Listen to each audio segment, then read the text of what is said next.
prontas para ser disparado. A Rússia tem milhares, a Inglaterra tem milhares, a França tem, todos querendo controle absoluto sobre o Irã e eles não são controlados.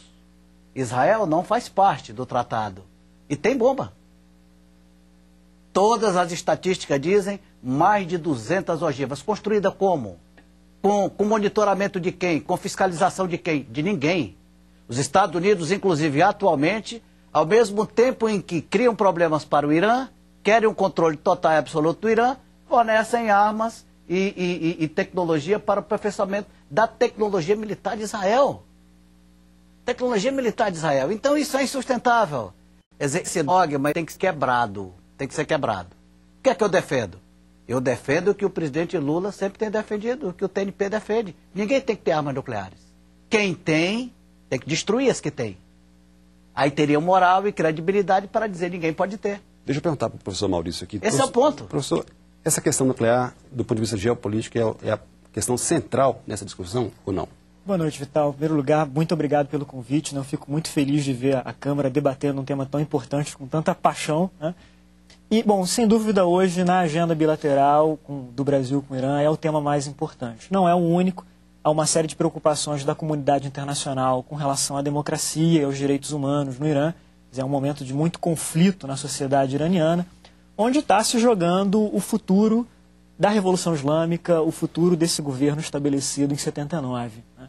Mas a questão nuclear, sem sombra de dúvida, é aquela que tem maior impacto internacional e é a que provoca as controvérsias mais acirradas nesse tipo de debate. O senhor acha que o Brasil teria chance, por exemplo? Será que o regime do Irã está procurando uma saída honrosa para todas as recusas que ele tem feito nos últimos anos de inspeção internacional e, de repente, o Brasil pode ser a chance dele conseguir essa saída honrosa? Eu vejo nessa relação, do ponto de vista iraniano, né, o Brasil aparece como um parceiro ideal. Porque o Brasil é um país democrático, com uma tradição de pacifismo, né, de resolução negociada de conflitos. É um país latino-americano, quer dizer, não está envolvido diretamente naquele jogo de guerras do Oriente Médio, não tem interesses colonialistas ou expansionistas na região. E é um país muito moderado do ponto de vista da diplomacia, que conquistou uma credibilidade muito grande nesse tipo de negociação. Então é muito interessante para o governo iraniano essa aproximação com o Brasil, porque é uma espécie de declaração de boas intenções. Se o Brasil está disposto a negociar, dialogar com o Irã, então é porque o regime iraniano não é assim tão mal, né? O que é um pouco mais complicado é essa perspectiva do lado brasileiro, né? Estar próximo ao Irã significa um desgaste internacional maior para o Brasil. Não creio. Independente das posições brasileiras estarem certas ou erradas. Eu concordo com o deputado Mourão que há muita hipocrisia nesse debate internacional, né?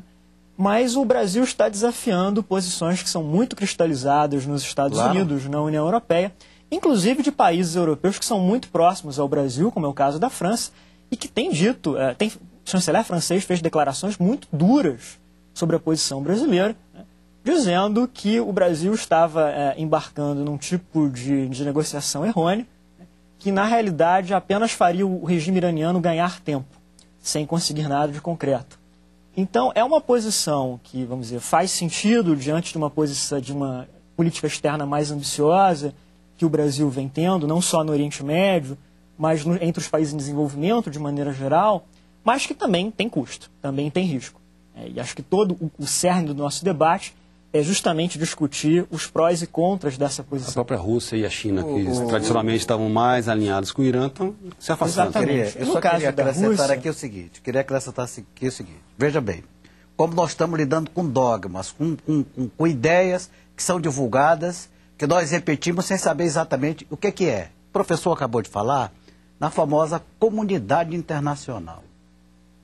O que é a comunidade internacional? Quem fala por ela? Vamos pegar o exemplo recente. O presidente Ahmadinejad estava falando na ONU. Enquanto ele estava falando, 3 países se retiraram. Estados Unidos, a França e a Grã-Bretanha. Tinham 189 países presentes na plenária. 3 se retiraram. Os demais ficaram. Quem é a comunidade internacional? 3 saíram ou os 186 que ficaram presentes no debate da ONU? Ouviram o presidente Ahmadinejad. Aldo Faleiro, o senhor gostaria de Deputado, nesse caso, eu acho que o grande instrumento que está em discussão aí são as regras do Tratado de Não Proliferação Nuclear. Claro. Vamos analisar sobre as regras do tratado. Extremamente desequilibrado, discriminatório, né? E não por acaso a diplomacia brasileira resistiu a aderir a ele durante 30 anos. Claro. Acabou fazendo uma opção. E não assinou o protocolo adicional. Com boas razões para isso. Aldo Faleiro quer falar também. Agora, houve uma série de mudanças na posição brasileira, a partir do momento em que o Brasil se tornou uma democracia novamente, que significaram transformações muito grandes na maneira pela qual o Brasil lida com o tema nuclear. É a nossa Constituição, né, que estabelece claramente que a energia nuclear é só para fins pacíficos. São os nossos acordos com a Argentina e com a Agência Internacional de Energia Atômica, a inspeção mútua. É a adesão do Brasil ao Tratado de Tlatelolco, proibição de armas nucleares na América Latina, e, por fim, a adesão do Brasil ao TNP. O Irã também aderiu ao TNP. Claro, é membro. Como o senhor bem destacou, há muitos países que desenvolveram armas nucleares e não assinaram o TNP. E nem permitem Israel, monitoramento. Índia, Paquistão, Coreia do Norte. E no caso da Índia, não só não permite o monitoramento, como inclusive assinou um acordo de cooperação nuclear com os Estados Unidos, agora recentemente, no fim do governo Bush, basicamente porque os americanos enxergaram na China um contrapeso interessante para a influência da China e mesmo para uma fragmentação política no Paquistão.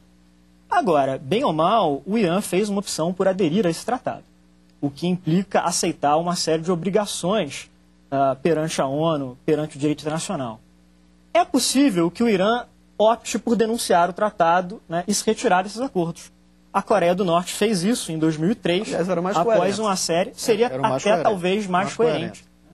Agora, a partir do momento em que o Irã afirma que o seu programa nuclear é para fins pacíficos e se recusa a aceitar os instrumentos presentes no tratado, isso cria um desgaste muito grande. Esse é o ponto central. Mas os Estados Unidos, antes do intervalo, eu queria ouvir o Aldo Faleiro. Não aceitam o monitoramento de ninguém.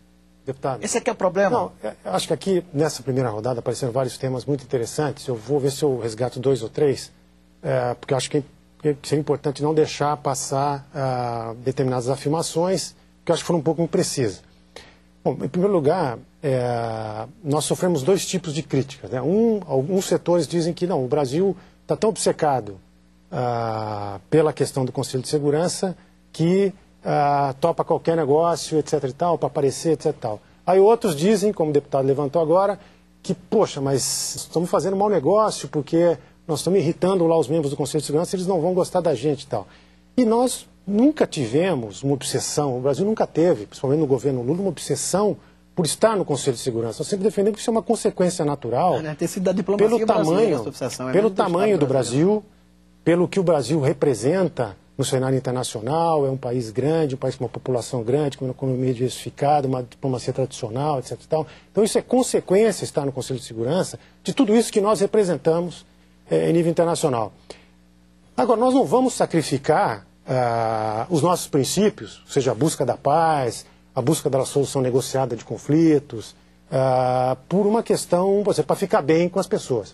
Nós não vamos deixar de fazer o que a gente acha que é correto para que determinado membro do Conselho de Segurança goste mais do Brasil e, portanto, possa, quem sabe, simpatizar com a nossa posição e votar a favor da entrada do Brasil no Conselho de Segurança. Tendo ganho comercial com isso. Mas aí, deputado, tem uma outra coisa, inclusive, nos P5, ou seja, nos 5 membros permanentes do Conselho de Segurança, 2, Rússia e China, disseram claramente para nós, estiveram aqui em Brasília em abril, o presidente Hu Jintao, o primeiro-ministro Singh, com o presidente Lula, disseram claramente, olha aqui, nós não vamos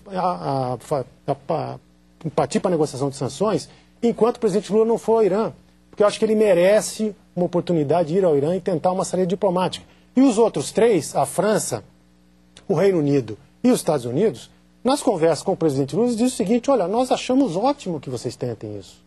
Se de vez em quando um ou outro funcionário de terceiro, quarto escalão acha diferente, inclusive o chanceler francês hoje desmentiu, ou seja, retificou o que disse na segunda-feira. Já disse, não foi bem isso que eu disse. Deu uma entrevista para a agência France Press dizendo, olha, eu acho que o presidente Lula tem que tentar mesmo, etc. e tal.